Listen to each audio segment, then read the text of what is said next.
right, perfect.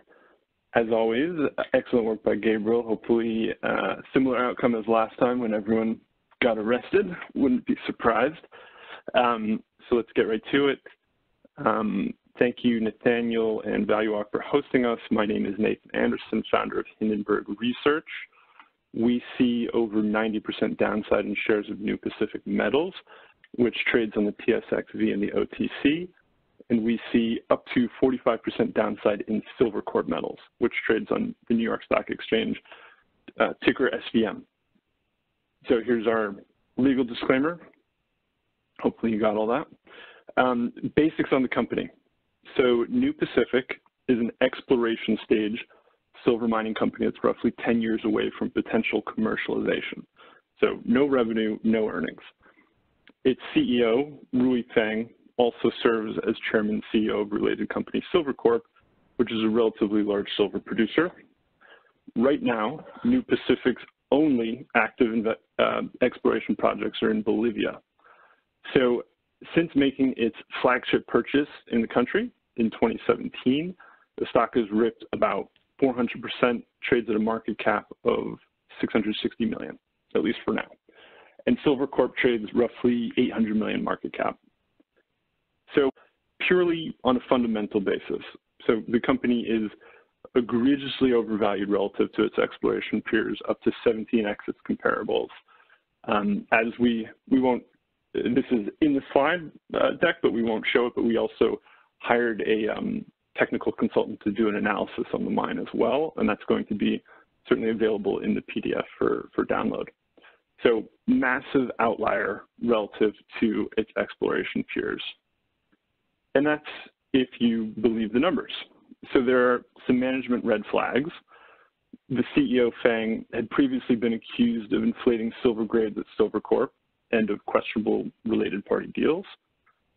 Those allegations led to a massive intimidation effort against his critics, including use of litigation and, in one instance, state influence to have a short seller jailed in China for 2 years.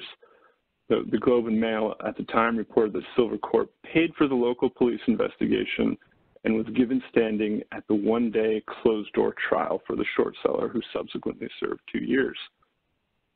So as we will show, there's parallels. For example, we found that a supposedly independent geologist who prepared almost all of New Pacific's technical report for its flagship mine actually worked for related Silvercorp for 3.5 years. Silvercorp also sold New Pacific 3 projects that were all initially hyped up as showing great promise with high-grade mineralizations, but all fizzled and were either abandoned, sold at a loss, or reverted back to the local government in China.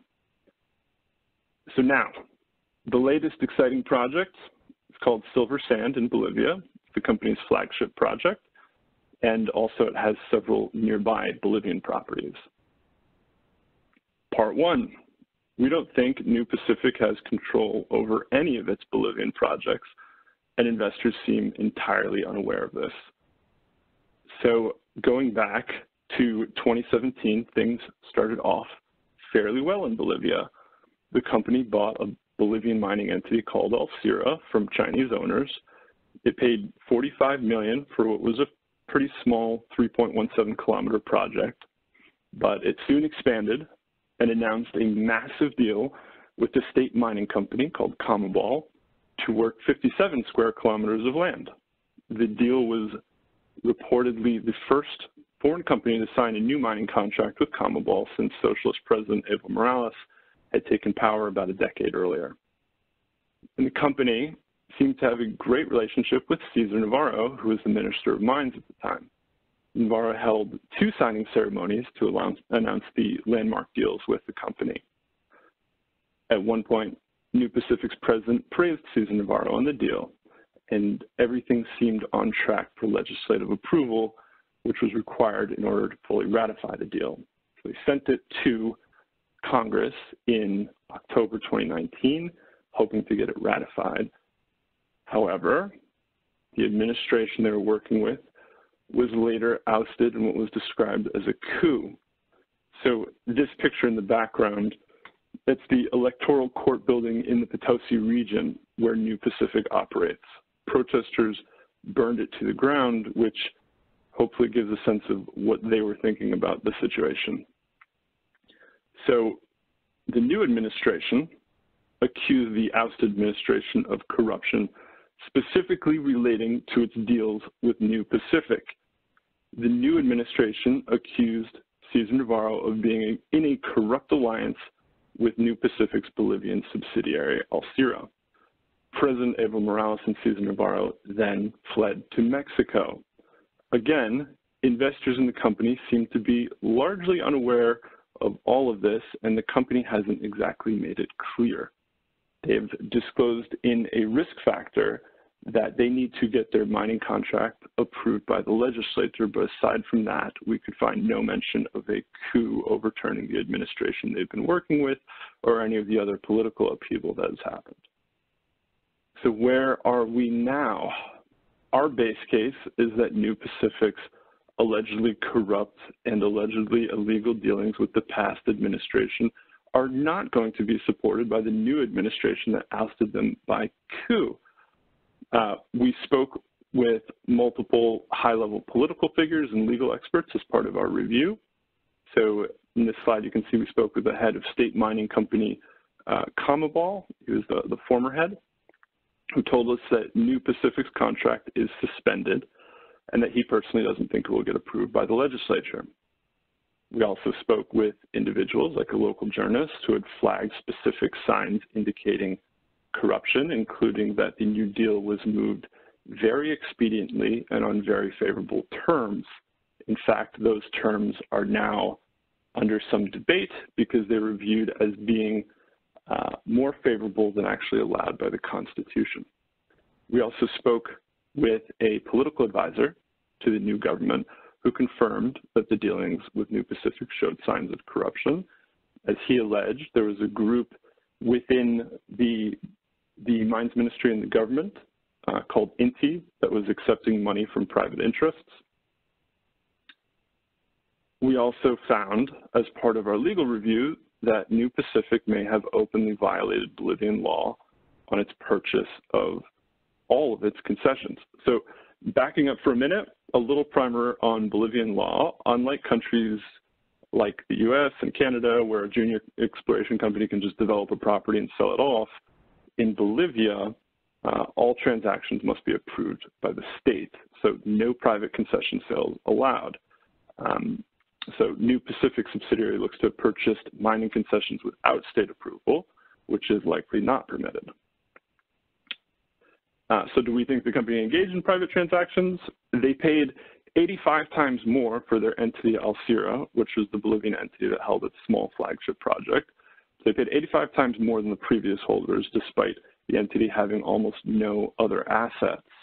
And the previous holders did very little exploration work on the property, drilled about 8 holes, totaling a couple thousand meters.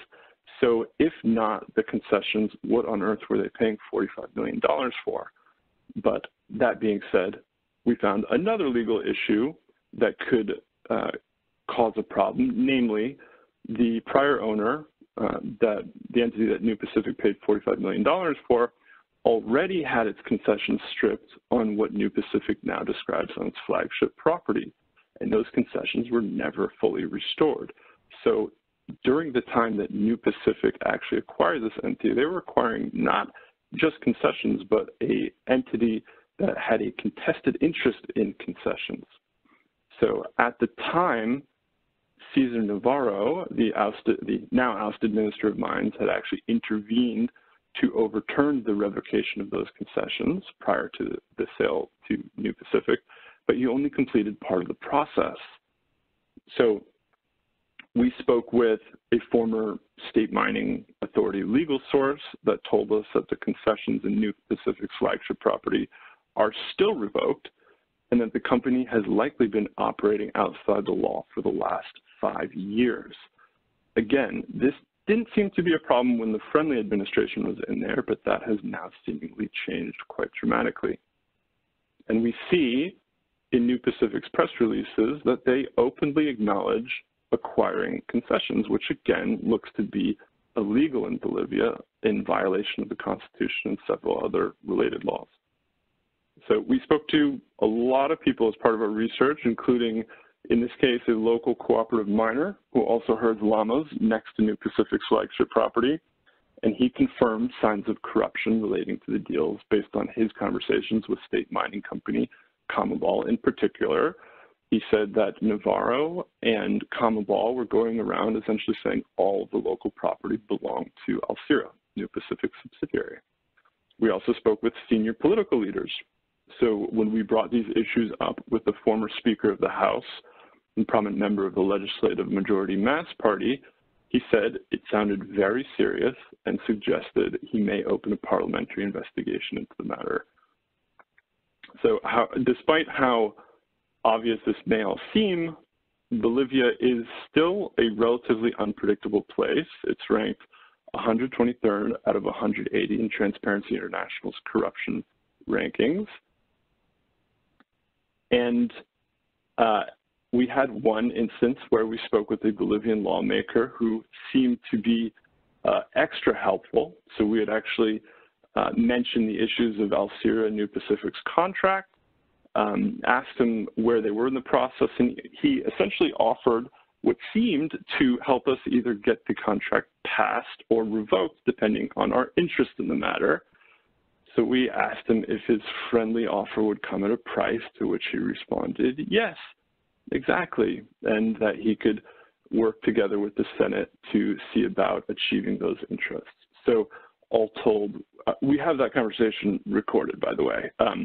All told, we came away from that with the belief that things in Bolivia, regardless of rule of law, might be certainly malleable, and the outcome of the situation at least has some uncertainty.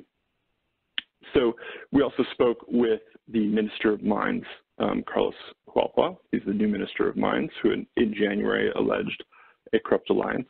He was somewhat more conciliatory than in the January conversation. He said that the company had been in touch with them trying to rescue the contract deal, but he was insistent that if a new deal was reached, the Bolivian state's percentage share of the production or the profits would be significantly higher. So, so regardless of the outcome, we look at it in three different scenarios. We see either one, a total revocation of the contracts in mining areas, which is our base case. We see a chance that there is a renegotiated deal with Comabol and the legislature, which would be on far less favorable terms in all likelihood. Or three, and we see this being a very, very low chance, but that the deal somehow passes through Bolivia's legislature as is, and the company has kind of full claim and title to its concessions. So we're going to move a little bit more quickly, just in the interest of time, but the full presentation report, they'll be posted on our website, and Nathaniel and Dayuak may also post it as well, I imagine. So we've covered at least high level on some of these issues, including some the very close relationship between Silvercorp and New Pacific, including some of the historical allegations of inflation of silver grades. And so as part of this, there's a Globe and Mail article that did a great job detailing how the BCSC, the British Columbia Securities Commission, investigated the company, found irregularities, and those are posted online, available on the Globe and Mail website. One red flag that we didn't go over in the introduction is that two key individuals in the company's Bolivian operations, including New Pacific's country manager, worked at a nearby public mining company that itself was publicly accused of inflating silver grades. So all told, we find it concerning that there's a management team that has been historically accused of inflating silver grades that is working with key individuals in its Bolivian operation that have also been accused of inflating silver grades. But moving on the balance sheet side, let's go. Actually, let's pause here for a second. I do want to mention that Rui Fang, CEO, has a habit of facing off against critics, trying to silence them, again, using state influence, using litigation. And we have seen that in other cases. MiMedx is a recent example where an executive team decided to kind of go all out attacking their critics, and that situation ended with the executive team being indicted for accounting fraud.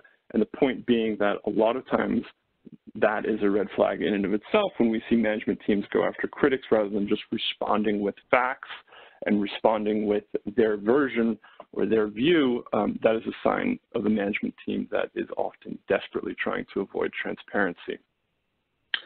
So getting over to the fundamentals, we did a balance sheet analysis as part of that work just to show that the company has about 30 cents a share Canadian in liquidation value. That includes cash, bonds, and stock. This is a reiteration of the previous slide. And we also hired an expert consultant to do a technical report. And that analysis led us to an estimated value of 29 cents a share for the company's key project, the Silver Sand project. So, and I'm not going to get into all the technical details, but again, it's all available. So in sum, if you had full faith in management and that the company believed that the company controlled all of its mining concessions and all of its properties in Bolivia, we would see 85% downside. But we think there are management red flags. We think there's a good chance, greater than 50%, that they will own absolutely nothing in Bolivia due to political risk. And all told, when we weight the different scenarios, we see over 90% downside to New Pacific's shares. It should be noted that Silvercorp owns almost 30% of the company, which comprises at least 23% of its market cap as well, if you just do kind of the direct calculation. So we are short both New Pacific and Silvercorp. And that's pretty much it. Fantastic. Thank you so much, Gabriel. I'm sorry, Nate, Mr. X there. We do have a couple of minutes for questions. I am not seeing any, however. So perhaps then, in the interest of time, how did you find this? I guess is my question. How did you come about this? Is that for me or for Nate? I think. I'm sorry. That's for I forgot that you're on too, Gabriel. For either of you, for both of you, actually. Nate, go ahead. You're the honor. Yeah, no, I mean, we've always kind of kept an eye on this management team. Again, whenever our starting point is often the people and finding kind of individuals that have red flags or have engaged in historically questionable practices, and then just seeing what they're up to next. So we've kind of lightly followed the story, and that led us to a situation in a country with a massive undisclosed or underdisclosed political risk. Not to mention that we're talking about a story of a kind of corruption scandal with a U.S. and Canadian listed company that has at least furthered the toppling of a foreign government, and we thought that would be relevant and interesting.